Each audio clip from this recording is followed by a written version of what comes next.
shall be nearer, my God, to thee. Nearer, my God, to thee. Nearer to thee. Though like a wanderer, the sun gone down, darkness be over me, my rest a stone. Yet in my dreams I'd be nearer, my God, to thee. Nearer, my God, to thee. Nearer to thee. Or if on joyful wing, cleaving the sky, sun, moon, and stars forgot, upward I fly, still all my song shall be nearer, my God, to thee. Nearer, my God, to thee. Nearer to thee.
Hey.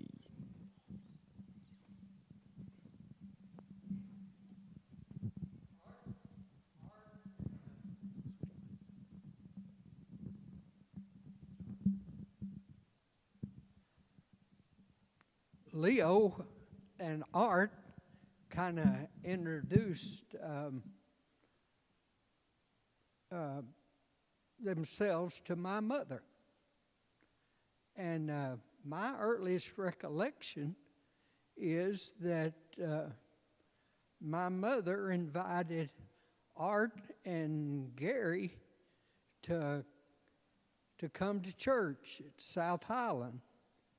And I don't believe the Harpers were connected with the church before then. Is that right, Gary? Did you? Well, anyway, my mother got them going to South Highland, I understood, and it was there that Art met his future wife, Janice. And Janice was my wife's best friend. And they did a lot of things together. And I was always pleased. Art always seemed to have a soft spot for my mama. And I had a soft spot in my heart for his mama. And we were well acquainted. We did a lot of camping together and fishing together. And, Art didn't always make the best decisions. Sometimes, to say it lightly, and a couple of times, like Kent I was an accomplice. And I made some bad decisions along with him. One time, Sharon and Janice had some hen party to go to, so Art and I decided we'd take off and we'd drive down to St. Charles and we'd go fishing in one of the lakes off the White River. Well, it was late when we got down there and we drove up on this levee, and it was just about to get dark, and so we spent the night in the car. Now, if you ever spent the night in a car down in rice country, you know that mosquitoes are bad. And it was about 120 degrees out there on that levee. And we didn't sleep a wink all night.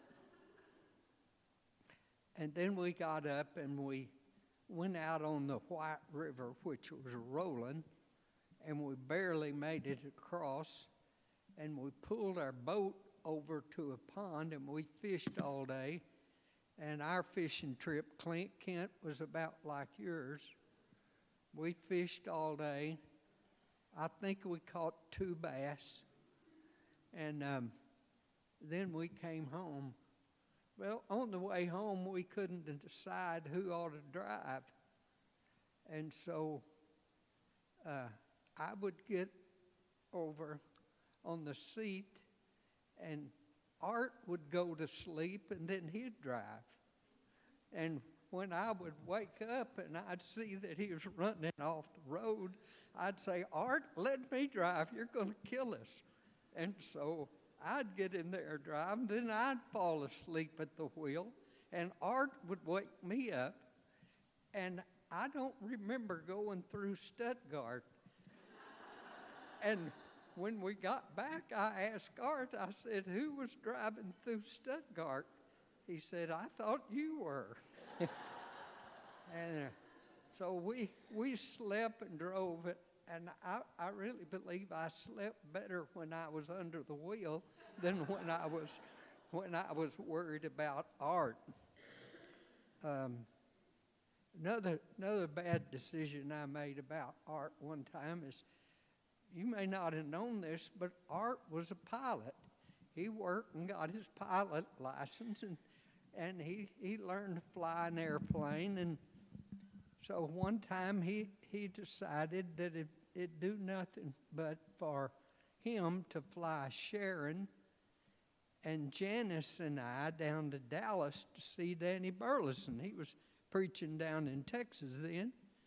And so we got on this plane. Art had rented it, and he said, now when it's real hot, said planes can't get enough lift. So we're going to have to leave early in the morning because this plane wasn't powerful enough to take off when the weather temperature got above 80 degrees. And so we started flying, and Art said he filed a flight plan, and he told me, he said, we're going to be flying straight down the interstate, and we're going to stop at Rockwall. That's where we're going to land at Rockwall.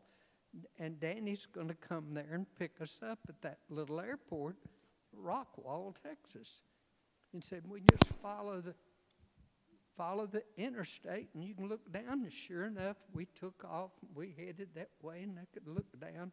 He told me what time we was going to be there. Well, he got to talking, and he was just telling a story, and it went on and on and on.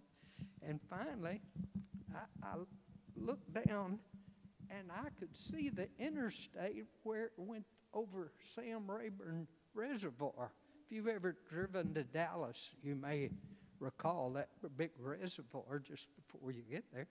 And I looked down, and I said, Art said, isn't that the reservoir? And shouldn't we be there about now? He said, yeah, we should be there about now. And we're getting low on gas, so we need to get there quick. And so I said, well, where's Rockwall? He looked down. He couldn't see it. He couldn't see the airport. So he circled around, and he looked down. And he couldn't see it. I said, well, what town is that? He said, I don't know. And I said, well, what do you ought to do? And he said, sometimes they've got water tires in these little Texas towns, and you can go down and you can kind of look and you can see what the name of the town is. And we'll know where we are. I said, well, that sounds good to me. So he flew down, and he kind of turned the airport, and we saw this water tire, and sure enough, there was writing on it. It said, Class of 86. Go Lions. And so that wouldn't help. And he said, well, we got to find an airport, even if it's not the one in Rockwall, because we're running out of gas. So he got up a little higher where he could see a little bit around, and he spied this airport down there. You could see it off in the distance. And he said, but I don't know how to call them because I don't know what airport that is. And he didn't know how to call them on the radio to see exactly where we were. And so we started that airport, and we started making our approach to this runway. And lo and behold, there was a bulldozer parked right in the middle of the runway. And he pulled up, and then he saw another runway that we could use, so we landed in there. And but he still didn't know where we were. And he said, now, when we get in this airport, there was a little bitty building there where passengers could go in. And he said, let's don't tell them we don't know where we are. I said, okay. So I'm not going to tell them. I'm just glad to be on the ground at that point. And so soon as we walked in that building, Art said, where the H are we? And that was tough. But, I made the decision to go with Art. And so I can't blame him. I should have known how Art was. But the problem was we had to come back. We had to come back to Little Rock. And that's another story. almost as good. But, you know, there's those decisions Art made that weren't very good. They turned out okay, I guess, for other reasons. There were a couple of decisions he made one time that didn't turn out so good. After Leo quit working for the power company, Art continued to contract jobs for AP&L. And one time he was doing a job down in downtown Little Rock, and it so happened that whatever job they were doing was next to the railroad track down there. And so Art was working, and he takes time to go to lunch, and he parked the track hoe on the train track, or right next to the train track, and went to lunch. And while he was off to lunch, a Missouri Pacific train came along there and ran into the track hole.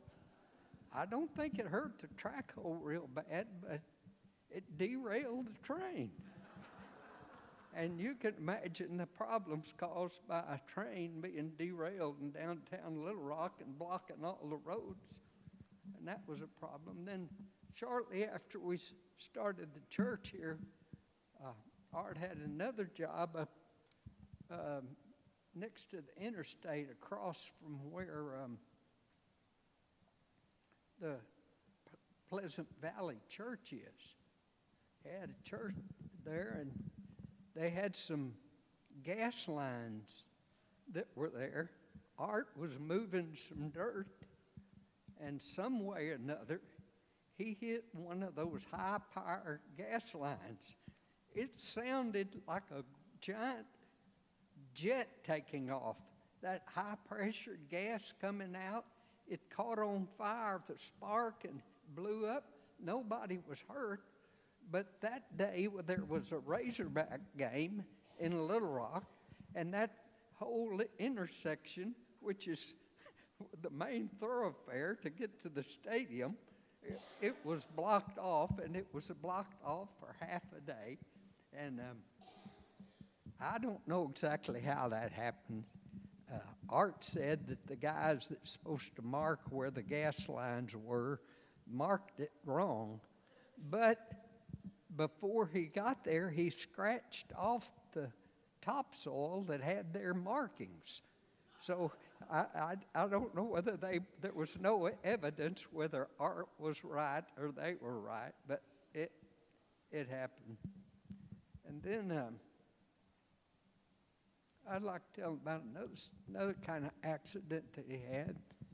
One time he was working over in North Little Rock burying a pipeline. And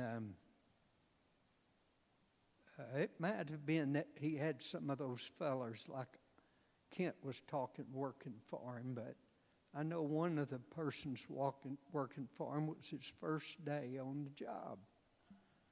They dug a ditch, and they were laying pipes in it. And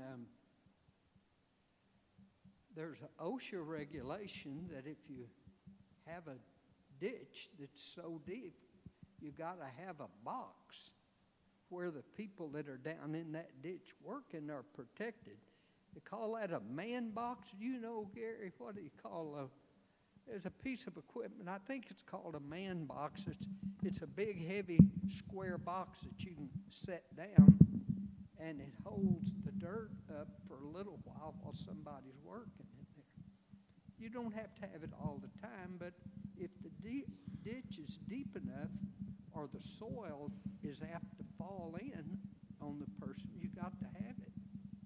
This is this guy's first day on the work, and he was working down there, and what would happen? But the ditch started caving in, and it trapped this kid. The dirt kept trickling in, caught his legs, pushed it against the pipe, and the guy couldn't get out. And the dirt was sandy, and it started falling in just like quicksilver. And it was falling in, and so there's nothing to do but call the police and the rescue people to try to get this guy out. The fire department came, the emergency people came, and they told Art to get away from the ditch. Don't be driving that backhoe near the ditch because you're knocking the dirt down on this guy. And then they were scared to get down in the ditch themselves. But they tried to get down and tried to get the kid out, but they weren't having much luck. And then another one of those storms came, like Kent was talking about. And it was kind of a flash flood. And then the ditch began to fill up with water. And the water was coming up. It was up to the guy's chest. He was stuck down in that ditch, and the water was still coming in. The fire department, the emergency people, told Art to get out, and they got out of the ditch themselves. And Art said, "You're not going to help him?" They said, "No, it's too dangerous. It's too dangerous for our people." Art jumped on his backhoe, and he got in there. And like Kent said, he was a good backhoe operator.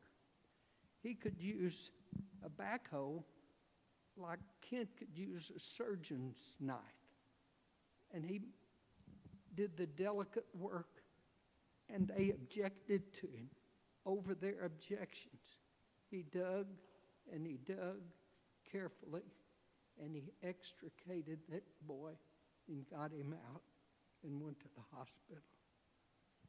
I don't believe there's another operator in the state that could have made that rescue that Art did.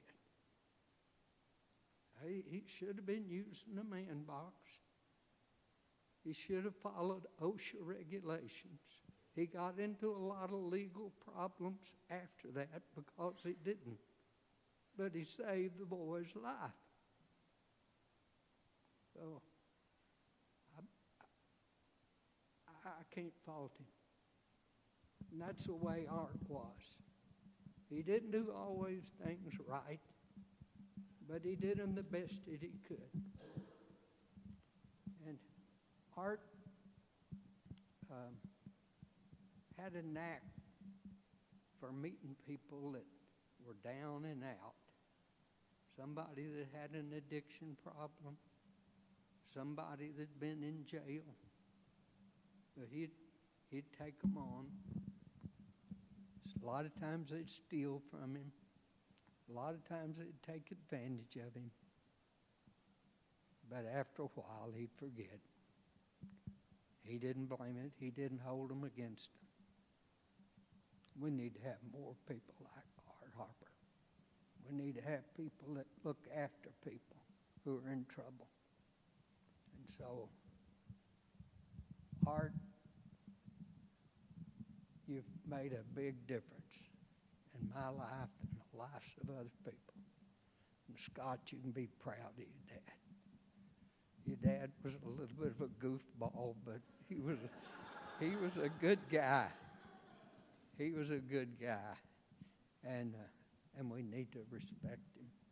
And I'm glad that you're all here to honor his memory today.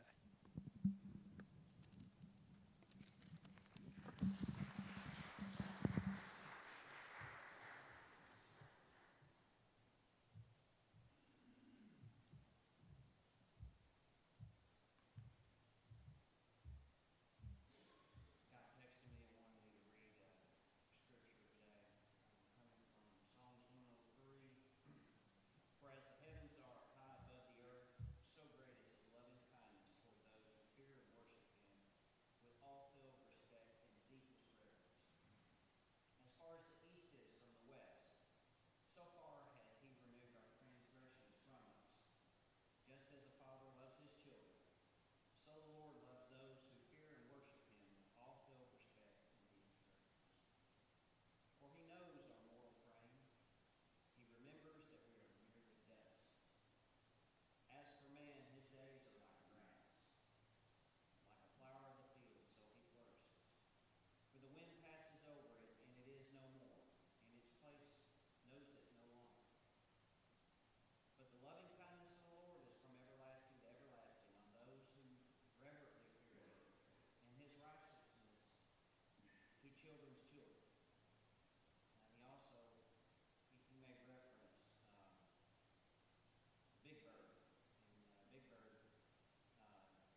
appreciate all the words from his friends, and for everyone I see here today. I've got people coming from Jessieville. I appreciate nice contingent of where I used to preach. And I see friends and family. My best friend from, how long have we been friends? 48 years? Since first grade. Graduated high school, played basketball, roommates in college, and even grad school together. But it is nice to see everyone, and I appreciate the words that have been spoken. And Kent never told about after the Guerrero trip, I think it was the following day, right? Went to his pond after only catching a few very small bass and caught about 60 at his pond the next day. And then Jerry, some of my favorite, fondest memories were he and Jerry going to the UALR games. And they'd sit in the back and yell and chant, and I still remember those, especially when UALR was really good back in the day. And I have a lot of memories, of course, of my dad. I had some points I had written up on my phone, but it wouldn't quite be my style, as some of you know, to go from a formal list. I remember times later just talking about how good a operator and everything else he was, and how my uncle said he was a doctor of dirt. My uncle's a doctor of medicine. I was a doctor of philosophy, where my dad was a doctor of dirt. And he had 50 years or 60 years more of good experience. And drainage, yes. In fact, one of the stories I remember of speaking about how good he was, I remember living in Oklahoma. And he was there with me in Oklahoma. And one of our experiences there, we were trying to fix a drainage problem that was going on there. And a PhD that I knew, a PhD in engineering, who was there with me in Oklahoma, Christian. So he should know everything about it. And he was trying to calculate. He had the blueprints, and he had drawn everything up. And he's like, well, this is the way we need to do it. And my dad looked at that and said, I can see why you're doing it, but that's not going to work. And the guy said, well, I'm kind of the PhD here. I know what I'm doing. He said, and I have 50 years experience in doing this exact project. And he said, yours might work, but trust me, mine is better. It'll save money and it'll last longer. And sure enough, the guy went ahead and let him do it. And he said, my dad had said, just trust me, and if it doesn't work, we can do it your way, and I'll pay for it. Well, he did it. My dad did it his way, and it worked. And even to this day, it's still good. And there are other stories, like Gary was sharing with me in the school district, where they were doing a project, and he was encountering a school board, and they finally gave his way. I don't want to go too much into that story. But some good stories about how good he was at what he did. There are also stories I remember growing up. We're running out of time. And I can remember all the times we shared. I can remember some of my greatest memories were in the last 10 years or so. And I wasn't sure for a while if we were at a roast or a funeral. I wasn't quite sure. Tracy, you mentioned that. But I will say one thing I appreciated in the past 10 years, how, I often say I'm not sure how personalities change. Mark, you and I are both in psychology. I never thought really personalities change that much. But one thing I did see about my dad was something as he got older, he got his temperament was much more mild. And he began much more soft-spoken, which some of you who knew him maybe not understand that. But a couple of experiences I'll just share real briefly. One, when we first arrived in the Philippines together, he met not a young lady, middle-aged, probably 35 to 40. For some of you, that's young. But she was working and delivering bread. Every morning she'd come out about 5:30 in the morning. She'd wake up at 4 and she'd start delivering the bread. And my dad met her because he was always liking to wake up and he'd go for a walk. He met her and they started talking and we became friends. And he started finding out how her goals and everything else, what she wanted to finish her degree and she wanted to be an accountant and she wanted to start her own business. Well, my dad said, well, that's great. Let me help you. And so he began to help her. And not only help her in her schooling, but later after she finished her degree, he helped her start her own business. A while back, she finally passed her CPA, which he continued to encourage her, saying, you can do it.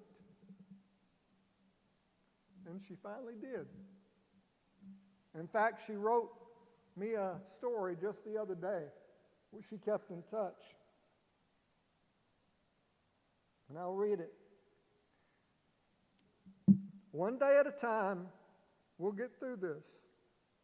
His kindness, generosity will never be forgotten. He is the man who never stopped believing that I can make it and become a CPA. He trusted me by putting up a business will be the beginning of helping other people by inspiring and giving hope and light that no matter how difficult your situation is, God will send someone to lift you up. He came into my life at just the right time. And now she runs a business. She started working in pharmacy and helping with medicine and so forth, and now she runs and owns a business helping children and families in the province by getting vitamins and other medicines to them. We never know what acts of kindness will do. Also, many of you probably have known if you talk to him, he took on 3 young ladies, sisters, while he was there in the Philippines, and he kind of took them under his wing. They came from a broken home, an absentee father, and a mother living in a different country. Well, he decided to take them on and become like a father to them, and he paid for their housing, he paid for their school, he paid for their food, everything. Even some people said, well, why would you do something like that? They're not your own kids. You don't have any responsibility to them. And I remember one of his favorite phrases that he would use. And some of you may have heard him say this, but he said, but there for the grace of God go I.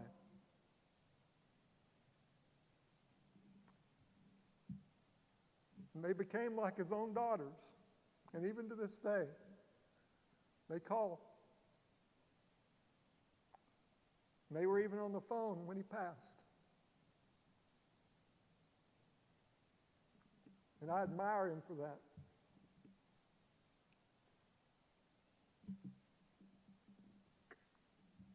In fact, I'll say to this day, one of them recently finished her college and graduated. She was elected president of her class at the college she was at.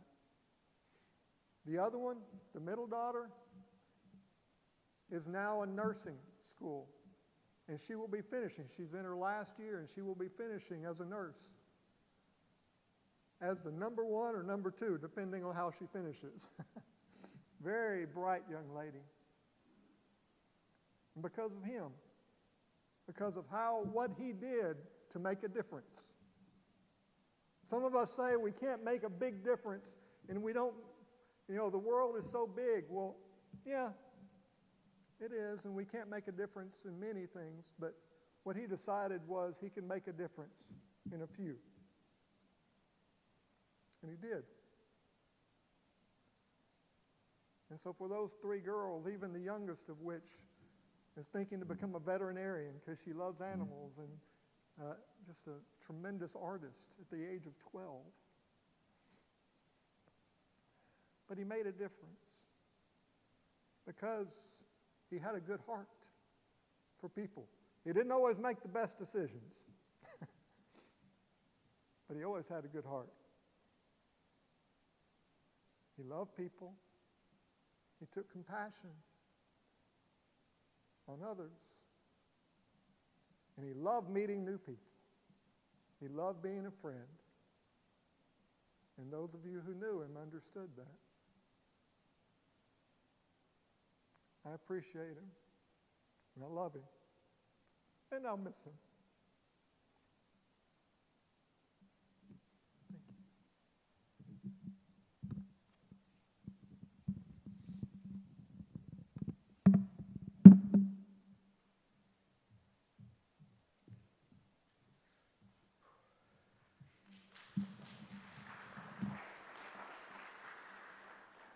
I'm going to close us in prayer. One of these microphones are going to work. I'm going to close us in prayer, and then you're all invited to a reception in the Wortham Center. So just leave this building and go right up the hill, and you'll see food, and there's tables and all that stuff, and visit with Scott. I'm sure there are more stories that Scott would like to hear today, too. So if you'd like to spend some time, that's what we'll be doing after this. But would you join me in prayer? Almighty and gracious God, we give you thanks today for the life of Art Harper. We are grateful for the gifts of his years among us, for the love shared with family and friends, and for the example of service given to our country. God, we honor the courage, the sacrifice, and dedication shown in his life, and we give you praise for the ways that is reflected in his life. God, as we commit Art into your everlasting care, we ask that you grant your peace to this family and strength for the days ahead. May the memories of Art bring comfort, and may your presence bring hope. In the name of the Father, the Son, and the Holy Spirit, we pray. Amen.